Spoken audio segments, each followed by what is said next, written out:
Hoy vamos a empezar ya nuestro tercer punto de las doctrinas de la gracia. Vamos a estudiar hoy la expiación limitada. Anteriormente ya habíamos considerado dos puntos anteriormente, que habíamos considerado primeramente la depravación total, donde dijimos que el hombre está muerto en sus delitos y pecados y el hombre no tiene la habilidad en sí mismo para poder ir a Dios, porque el pecado se ha extendido por completo a todas las facultades del hombre, como es el entendimiento, la voluntad y el ser de la persona. Por tanto, ningún hombre puede hacer ninguna buena obra que pueda contribuir a su salvación, a menos que Dios obre en el corazón de las personas. Si Dios no obra en el corazón de las personas, la persona no puede ir a Cristo. También estuvimos considerando nuestro segundo punto, era la elección incondicional, donde dijimos que Dios soberanamente escoge un pueblo para sí, sobre el cual Dios ha determinado poner su amor en este pueblo.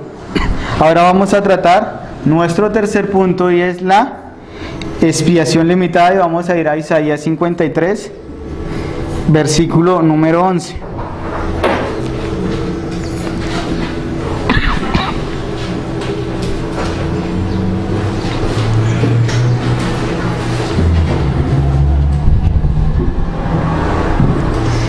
Dice la escritura ahí en Isaías 53, 11: verá el fruto de su aflicción de su alma y quedará satisfecho. Por su conocimiento justificará a mi siervo justo a muchos y llevará las iniquidades de ellos. Romanos 5:8 nos dice: mas Dios muestra su amor para con nosotros, en que siendo pecadores, Cristo murió por nosotros. Estos dos pasajes y muchos pasajes nos hablan mucho en la escritura acerca de lo que es el sacrificio de Cristo. Cuando nosotros hablamos del sacrificio de Cristo, nosotros estamos hablando acerca de la expiación y también del libre y soberano amor de Dios por sus escogidos. El apóstol Juan dice: porque de tal manera amó Dios al mundo, que ha dado a su Hijo unigénito, para todo aquel que crea no se pierda, mas tenga vida eterna. Por tanto, el amor de Dios nosotros lo podemos ver claramente manifestado en la expiación, pues Cristo es la ofrenda que Dios ha dado como sacrificio. Por eso nos dice el pasaje: mas Dios muestra su amor para con nosotros, el pasaje de Romanos, en que siendo aún pecadores, Cristo murió por nosotros. El amor de Dios que surge de la expiación no es un amor indiscriminado, pues es un amor que escoge y predestina soberanamente según el designio de la voluntad de Dios. A Dios le plació establecer su amor sobre una incontable multitud de personas, y el propósito determinado de este amor que tiene Dios con la humanidad se manifiesta en la expiación, se manifiesta en el sacrificio de Cristo en la cruz. La consumación de la redención del hombre tiene que ver con la expiación. Esta doctrina también se le llaman algunos redención particular. Y básicamente, cuando nosotros vamos a hablar de la expiación, nosotros estamos hablando que esta doctrina explica cómo el hombre recibe todos los beneficios redentivos de la muerte del Señor Jesucristo. Y cuando nosotros hablamos de los beneficios redentivos de la muerte de Cristo, esta palabra redención significa liberación de algún mal mediante el pago de algún precio. Redención es más que una simple liberación.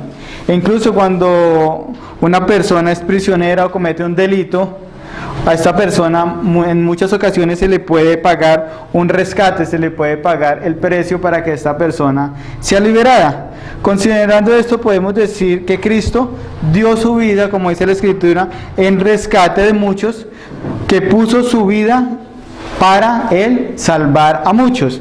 1 Corintios 6:20 dice: porque habéis sido comprados por precio. Nosotros sabemos que este precio es el sacrificio de Cristo. Glorificad pues a Dios en vuestro cuerpo y vuestro espíritu, los cuales son de Dios. Y precisamente porque hemos sido redimidos, porque hemos sido comprados por precio, los creyentes deben de ser hombres de Dios, deben mostrar con su manera de vivir que ya no están sujetos al cautiverio, sino que Cristo los ha liberado. Por tanto, cuando hablamos de la expiación, lo primero que vamos a darnos cuenta es que esta doctrina en particular ha tenido muchísimas controversias, y mayormente las controversias que nosotros vamos a encontrar en esta doctrina de la expiación es cómo se aplican los beneficios redentivos de la cruz de Cristo, o a quiénes son aplicados estos beneficios. Por eso, para nosotros no tener confusiones sobre estos asuntos, nosotros lo que debemos hacer es escudriñar verdaderamente qué es lo que nos está enseñando la Escritura acerca de la muerte de Cristo, acerca de la expiación. Todos como creyentes, nosotros deberíamos de tener siempre un espíritu bereano, donde siempre debemos escudriñar las Escrituras. Pablo dice en Hechos 17:11, y estos eran más nobles que los que estaban en Tesalónica, pues recibieron la palabra con solicitud, escudriñando cada día las Escrituras para ver si estas cosas eran así. Porque cuando nosotros no escudriñamos las Escrituras, no podemos saber si algo es verdad o si algo es mentira, porque no tengo una regla para medir si algo es verdad o error. Nosotros con la Escritura nosotros podemos darnos cuenta si que lo que enseña es verdad o es mentira. Sabemos que Dios es un Dios de verdad, y lo que nos dice su palabra, toda es verdad. Porque si nosotros no conocemos las Escrituras, si nosotros no escudriñamos las Escrituras, es fácil nosotros caer en falsas doctrinas y obedecer mandamientos de hombres y no mandamientos de Dios.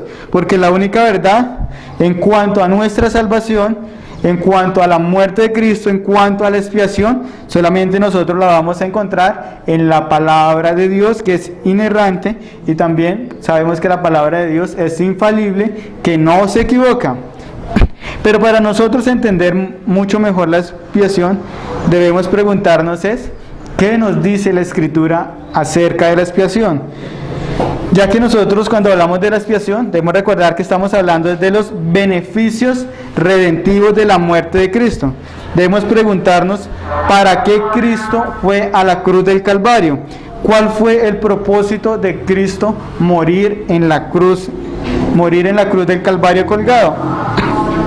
Porque muchas personas creen y enseñan que Cristo se ofreció como sacrificio para expiar los pecados de toda la humanidad, para quitar los pecados de toda la humanidad. Mejor dicho, Cristo murió por todos los seres humanos que han vivido sin distinción, que han vivido, viven y vivirán hasta la segunda venida. Cristo fue a la cruz por ellos, pues su intención es salvar a cada uno de los seres humanos, derramar su sangre por todos y cada uno de los seres humanos. Esta es una oposición que se llama universalismo, que dice que Dios va a salvar a todos los seres humanos. Y nosotros creemos que la muerte de Cristo en la cruz solamente puede expiar, o sea, puede solamente quitar los pecados de los elegidos o de su pueblo, que es un grupo de personas que fueron escogidas por Dios el Padre, como nosotros estuvimos contemplando en la elección incondicional. Por estas personas fue las que Cristo vino a morir. Ya antes habíamos hablado de la elección, y la pregunta sería, ¿Cristo muere por los escogidos o Cristo muere por todo el mundo? Como vemos, el sacrificio de Cristo es hacer posible la salvación de los hombres, o solo tiene el propósito de asegurar la salvación de aquellos que han que han sido escogidos por el Padre.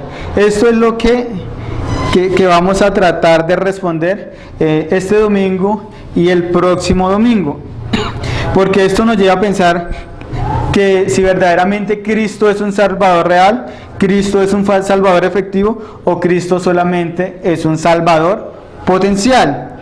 Los arminianos creen en una expiación universal. Dice el postulado número 2 de la protesta arminiana: Dice, la muerte de Cristo fue por todos los seres humanos sin distinción y tiene el mismo efecto en todos los seres humanos. Y el efecto de la muerte de Cristo es hacerlos salvables.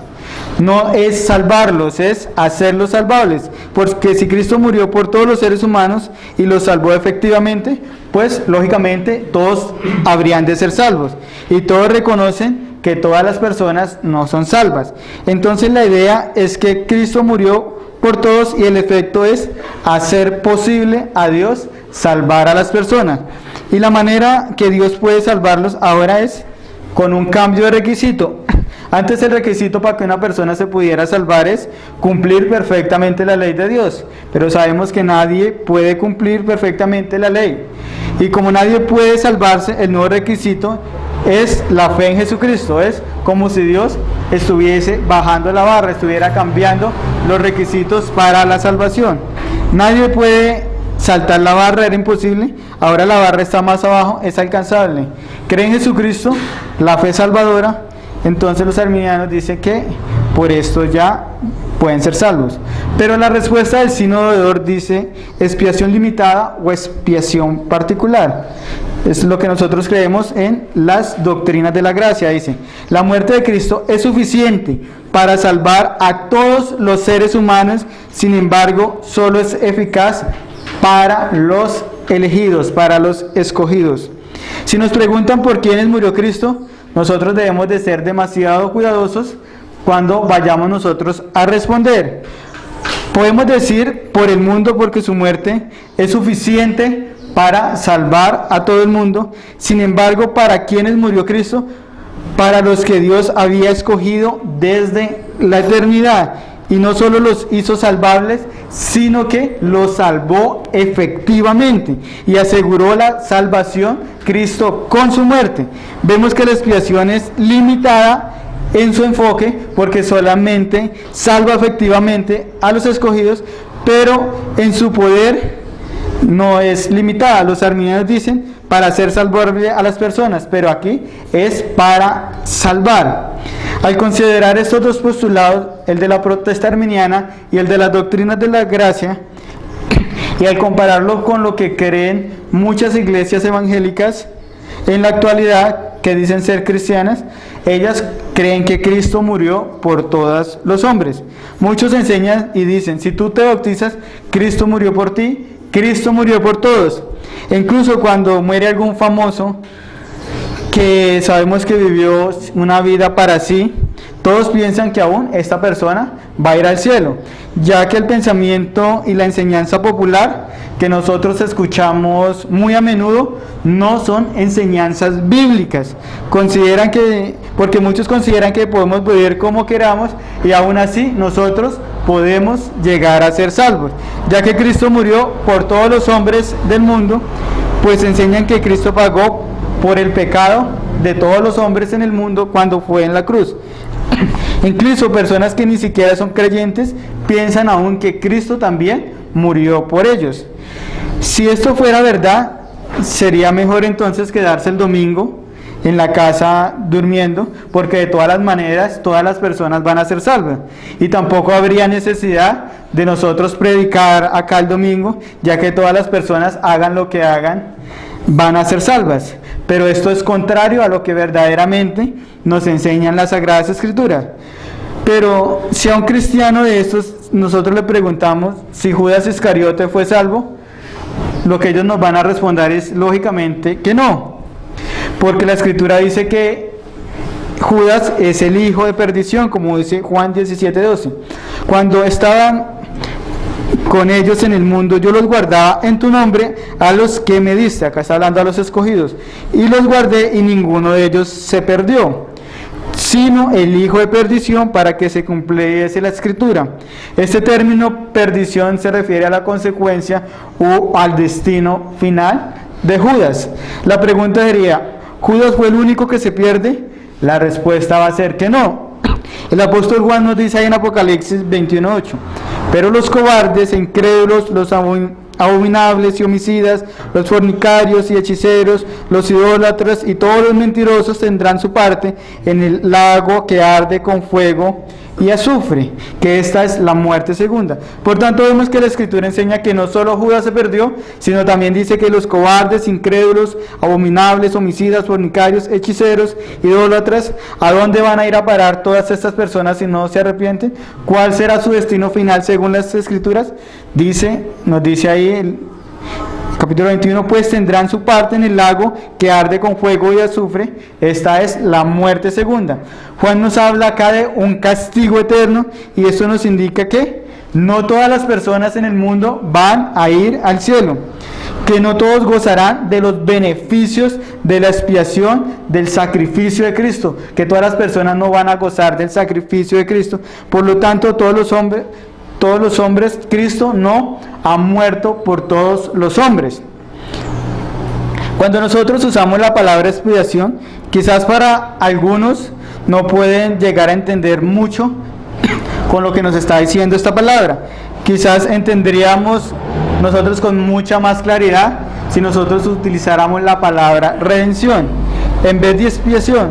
Por lo tanto, el significado de la palabra expiación, según el diccionario teológico, dice: es el acto por el cual, mediante un sacrificio, se busca que Dios sea propicio, o sea, satisfaciendo la justicia de Dios, borrando la culpa, purificando el alma y reconciliándola con Dios.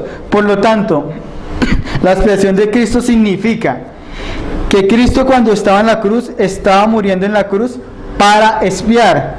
Cuando expiar es para quitar el pecado de los elegidos y para que ellos sean perdonados, para conseguir justicia para los hombres, para reconciliar a los pecadores con Dios, para purificar las almas, para borrar la culpa del pecado, para romper el dominio del pecado. Esto es lo que Cristo estaba haciendo en la cruz. Esto es lo que nosotros nos referimos cuando estamos hablando acerca de la expiación. Entonces, la expiación es el acto por el cual, mediante un sacrificio, se quita, se borra la culpa y se reconcilia con Dios. Entonces, expiación es el acto mediante el cual, por un sacrificio, se quita, se borra el pecado y se reconcilia con Dios. Y acá, cuando nosotros estamos hablando de expiación, no estamos hablando de cualquier sacrificio, sino que estamos hablando del sacrificio del Hijo eterno de Dios. Ahora, si expiación significa quitar, borrar el pecado, la pregunta que nos deberíamos hacer es: ¿Cristo quitó el pecado de todos los seres humanos y los reconcilió con Dios? La respuesta natural es que no, porque no todos los hombres están reconciliados con Dios. Más bien, la Escritura enseña que todos los hombres sin Cristo, ¿qué son? Enemigos y aborrecedores de Dios. Porque si Cristo, cuando murió hace 2000 años en la cruz, hubiese quitado el pecado de todos los hombres, entonces a partir de esa época ninguna persona hubiera ido al infierno, podría ir al infierno. Pero hay muchas personas que aún en este momento van hacia el infierno. Hay personas que están yendo al infierno. ¿Y por qué van al infierno? Pues la razón es porque Cristo no expió, Cristo no quitó los pecados de estas personas. Por eso estas personas van al infierno. Más bien, lo que vemos es que en la Escritura es que Cristo quitó el pecado solamente de los escogidos y los reconcilió con Dios. Porque cuando Cristo se subió a la cruz, murió por su pueblo, solamente murió por los escogidos. Jesús dice en Juan 10:11: yo soy el buen pastor. ¿Y qué dice? El buen pastor da su vida por sus ovejas, o sea, solamente por su pueblo. Por tanto, Cristo murió por su pueblo, murió por su iglesia. Esto es lo que enseña la Biblia cuando dice Jesucristo: yo soy el buen pastor que pongo solo mi vida por mis ovejas, no por todo el mundo. Teniendo en cuenta esto, algunos equivocadamente afirman y enseñan que Cristo vino a ser salvable a las personas en este mundo. Mejor dicho, Cristo ya hizo su parte cuando fue a la cruz al Calvario, y ahora el pecador tiene que hacer algo para que la expiación le sea de beneficio propio. Por tanto, solo aquellos pecadores que respondan a la oferta o ofrecimiento del Evangelio con fe podrán apropiarse de los beneficios de la cruz. En otras palabras, algunos enseñan que aquellas personas que no escogen a Cristo en su libre albedrío, la obra de Cristo no es para su beneficio, pues no escogieron a Cristo para que sus pecados puedan ser expiados. Por lo tanto, vemos que en el sistema teológico arminiano, la expiación de Cristo no es una expiación eficaz. Si le quitamos la fe del pecador, no es una expiación eficaz. Esto quiere decir que la fe activa la expiación, ya que la expiación no es eficiente sin la fe. Por lo tanto, podemos decir que la fe del pecador es parte de la redención, porque sin fe el pecador no tendría redención, porque el pecador tendría que poner su fe, porque de lo contrario no habría expiación. Podemos decir, según el postulado arminiano, que la fe del pecador más la expiación sería igual a la salvación, y también podemos decir que la expiación de Cristo sin fe sería igual a condenación.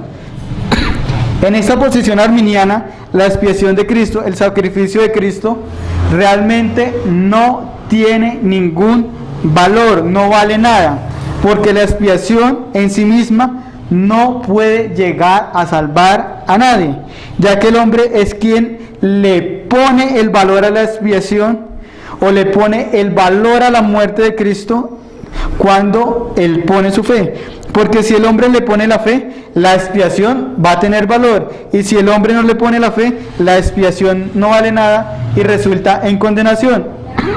Por lo tanto, la pregunta que resulta y que debemos hacernos es: ¿tiene valor la expiación de Cristo, o el hombre tiene que hacer algo o poner algo? Por lo tanto, la conclusión a la que podemos llegar en este sistema es que el sacrificio que hizo Cristo en la cruz no vale nada, porque el pecador tiene que poner su fe, tiene que activar el sacrificio.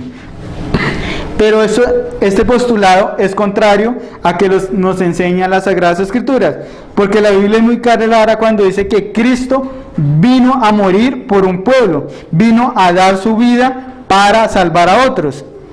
Hebreos 9:28 dice: así también Cristo fue ofrecido una sola vez para llevar los pecados de muchos. Debemos revisar las Escrituras para saber cuál es el propósito que Dios tuvo al enviar a su Hijo a morir en una cruz. El Padre, ¿por qué envió al Señor Jesucristo a la tierra? Por tanto, vamos a ver qué es lo que nos enseñan las Escrituras cuando el Padre envió a su Hijo a la cruz. ¿Cuál fue la intención del Padre? Hacer posible la salvación, como creen los arminianos, que el hombre tiene que colocar su fe para que pueda ser salvo, o asegurar la salvación de su pueblo. Porque la pregunta sería: ¿por qué nosotros como creyentes nos aprovechó los beneficios de la cruz de Cristo y a otros no les aprovecha los beneficios de la cruz de Cristo? ¿Somos más inteligentes? ¿Somos más sabios? ¿O fuimos los mejores estudiantes en el colegio? La Escritura dice, 1 Corintios 1:28, y lo vil del mundo y lo menospreciado escogió Dios, y lo que no es, para deshacer lo que es. Porque si Cristo no murió efectivamente, como afirman los arminianos, podemos decir que la muerte de Cristo, primeramente, no ha quitado la ira de Dios sobre el pecador. 1 Tesalónicas 1:10 dice que Jesús nos libra de la ira venidera, como tampoco es capaz de reconciliar al pecador con Dios. Romanos 5:10, porque si siendo enemigos fuimos reconciliados con Dios por la muerte de su Hijo, y tampoco sería capaz de redimirnos de la esclavitud del pecado. Juan 8:36, así que si el Hijo libertare, seráis verdaderamente libres. Entonces, si Cristo no murió efectivamente por los pecadores, entonces aún nosotros tendríamos la ira de Dios, seríamos aún enemigos de Dios, y Cristo no nos habría libertado del pecado.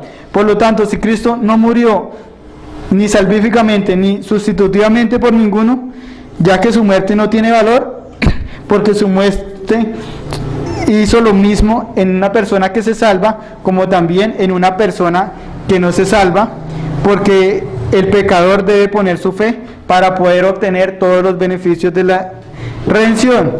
Pero como consideramos anteriormente en nuestro estudio, el hombre no puede crear en sí mismo su fe salvífica. El hombre no puede ejercer su fe salvífica, ya que Cristo nos dice la Escritura que Él es el que autor y consumador de la fe. Él es el que empieza a nos dar la fe y quien termina la fe. La fe también la Escritura nos dice que es una gracia que nosotros recibimos de Dios. Entonces, como digamos en el sistema arminiano dice que el pecador tiene que colocar su fe si Dios es el que da la fe. Por tanto, los arminianos dicen que Cristo no murió por nadie en particular y por todos en general. El pecador es quien activa la expiación cuando él ejerce su propia fe. Esto es contrario a lo que nos enseña la Escritura cuando nosotros estudiamos la expiación, ya que nosotros no creemos que Cristo no murió por nadie, sino más bien creemos que Cristo sí murió efectivamente por alguien. Cristo murió por los que creyeron, por los que creemos y por los que creerán en Él. Nosotros creemos que la expiación es real y es una expiación efectiva. Creemos que lo que nos dice la Biblia, que Cristo vino a salvar a pecadores, como dice Mateo 18:11, porque el Hijo del Hombre ha venido para salvar lo que se había perdido. Cristo no vino para ser salvable a los pecadores, nos dice este pasaje, Cristo vino para salvar a los pecadores. Creemos que la expiación de Cristo no es una expiación tampoco general, sino que es una expiación particular y es una expiación específica. Lo que Cristo hizo en la cruz es una expiación sustitutiva, es una expiación vicaria. Es decir, que cuando Cristo murió en la cruz, pagó por el precio de nuestros pecados, pagó por el precio de nosotros, que recibió Cristo la ira del Padre por nosotros en la cruz, que Cristo cargó los pecados por nosotros, dio su vida por las ovejas, dio su vida por su pueblo, dio su vida solo por sus escogidos y quitó el pecado de solo los que el Padre le dio. Esto es lo que nosotros creemos y es lo que enseña la Escritura, ya que Cristo desde la cruz proveyó justicia para su pueblo, solamente para su pueblo. Isaías 53:6 nos dice: todos nosotros nos descarriamos con ovejas, cada cual se apartó por su camino. Pero dice, mas Jehová cargó en él, está hablando de Cristo, el pecado de todos nosotros. Dice el pasaje, mas Jehová cargó en Cristo el pecado de todos nosotros. Este pasaje nos habla de la imputación de nuestros pecados, que nuestros pecados fueron imputados, fueron cargados, fueron colocados a Cristo y la justicia de Cristo fue imputada a nosotros. Esa palabra imputar significa que nuestros pecados fueron cargados a Jesús. Cuando Él murió a causa de nuestra deuda que nosotros teníamos pendiente con Dios por todos nuestros pecados. Murió para que nuestros pecados fueran cancelados y estos pecados murieron con Cristo. Este pasaje de Isaías dice que Jehová fue quien cargó nuestra deuda pendiente que teníamos con Él. Cargó nuestro pecado a Cristo. Dios colocó nuestros pecados a Cristo cuando Él estuvo en la cruz. Cristo murió por mí y Cristo murió por mis pecados. Por eso es que el Señor dice ahí en Marcos 15:34, y a la hora novena Jesús clamó a gran voz diciendo: Eloí, Eloí, lama sabatani, que traducido es: Dios mío, ¿por qué me has desamparado? ¿Por qué el Padre abandonó a Cristo? Porque Cristo había cargado el pecado y el Padre no podía tener comunión a causa del pecado. Cuando Dios vio a Cristo en la cruz, vio a su Hijo con pecado y Él no podía tener comunión con Él. Por eso es que el Padre lo abandonó, por eso es que lo desamparó. Los pecados estaban en Cristo de una manera real, por eso el Padre no tuvo comunión en ese momento con Cristo. Por eso cuando analizamos el sistema teológico arminiano, vemos de quién eran los pecados. Cristo, ¿de quién estaba llevando los pecados en la cruz? ¿Los pecados de todos o los pecados de nadie? La pregunta es, ¿se imputaron o no se imputaron verdaderamente los pecados en Cristo? ¿Es verdad que Cristo tenía nuestros pecados o es verdad que no los tenía. Porque se dicen que murió por todos y por nadie, no tendría ningún sentido Cristo decir esto en la cruz. No tenía ningún sentido el cargar los pecados, ya que si Cristo no murió por nadie, ¿por qué el Padre lo abandonaría? ¿Por qué el Padre iba a castigar nuestros pecados en Él si no murió por nadie? Porque tendría que dar su vida. Pero si todos los pecados estuvieron cargados en Cristo, imputados en Cristo, la única razón es por la que Dios ha desamparado a Cristo en la cruz.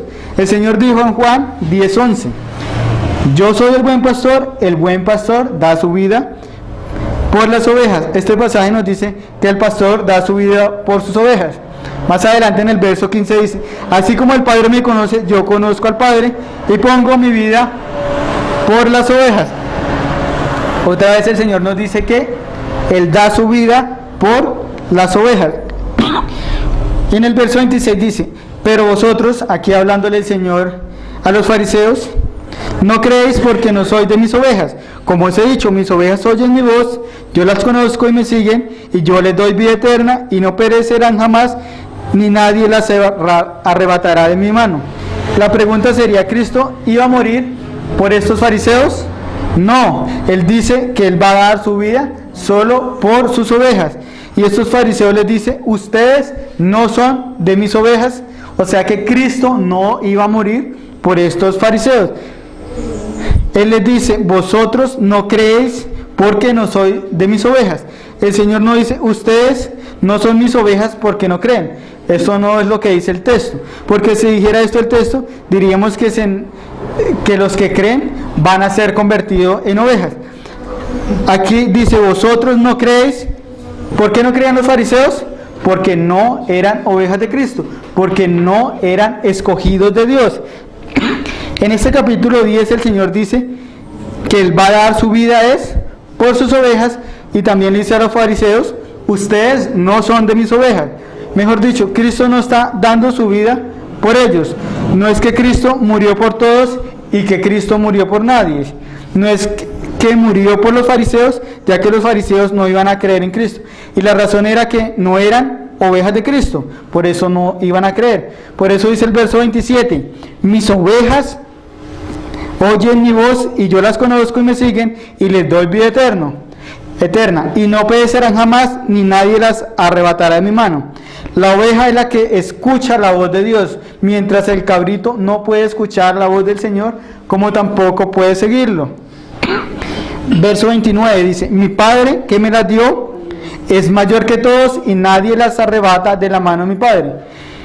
¿Qué le dio el Padre a Cristo? ¿Qué nos dice el pasaje? Le dio ovejas, y el Padre es mayor que todos y nadie puede arrebatarlas de la mano del Padre. Entonces las ovejas son dadas por el Padre. Por eso es que el Señor dice en Juan 6:44, nadie puede venir a mí si es que el Padre que me envió no lo trajera. Por eso dice, mi Padre que me las dio, o sea, nadie puede venir si no es dado del Padre. Que las dio, nadie puede ir a menos que el Padre le dé las ovejas a Cristo. Cristo dio su vida por estas ovejas que el Padre le ha dado. Juan 15:13 nos dice, nadie tiene mayor amor que este, que uno ponga su vida por sus amigos. Este pasaje nos habla acerca de la muerte y sacrificio del Señor Jesucristo, que Él se va a entregar, que el Señor va a dar su vida, ¿por quién? Por sus amigos. Romanos 5:8, mas Dios muestra su amor para con nosotros, que siendo aún pecadores, Cristo murió por nosotros. Dios como muestra su amor para con nosotros, que siendo pecadores, Cristo murió por nosotros. Romanos 8:34, ¿quién es el que condenará?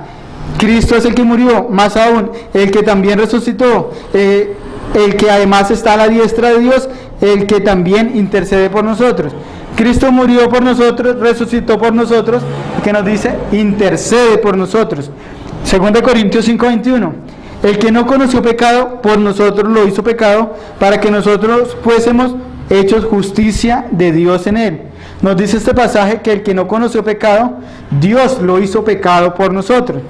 Gálatas 1:3, gracia y paz sean a vosotros, de Dios el Padre y nuestro Señor Jesucristo, el cual se dio a sí mismo por nuestros pecados para librarnos del presente siglo malo, conforme a la voluntad de nuestro Dios y Padre, a quien sea la gloria por los siglos de los siglos.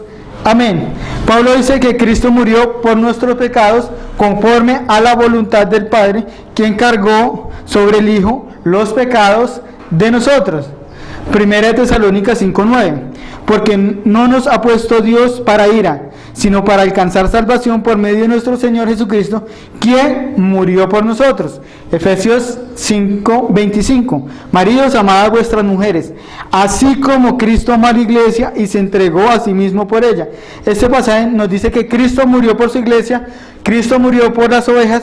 Cristo no murió por todo el mundo, sino que Cristo murió por los elegidos. Porque cuando el apóstol Pablo escribe por nosotros, en todos estos pasajes se está refiriendo solamente a creyentes.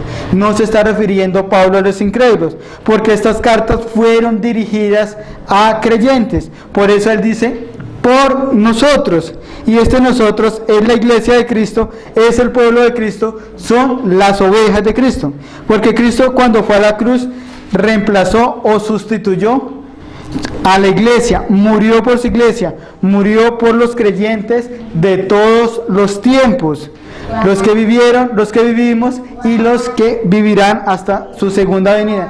Por esto fue los que Cristo murió. Cristo fue puesto en lugar de los escogidos de Dios en la cruz. Si eres un verdadero creyente, Cristo te reemplazó, porque tú eres el que debías morir en esta cruz, porque tú eres el que deberías pagar por tu pecado. Cristo murió realmente para salvarnos, no para hacer posible una salvación. Si somos salvos es porque alguien pagó el precio que merecían nuestros pecados. No porque nosotros colocamos nuestra fe, sino más bien porque el sacrificio de Cristo tiene el valor en sí mismo. El sacrificio de Cristo en la cruz tiene valor. Jesús vino a salvar, Jesús vino a morir. Mire cómo lo dice el autor de Hebreos 10:14.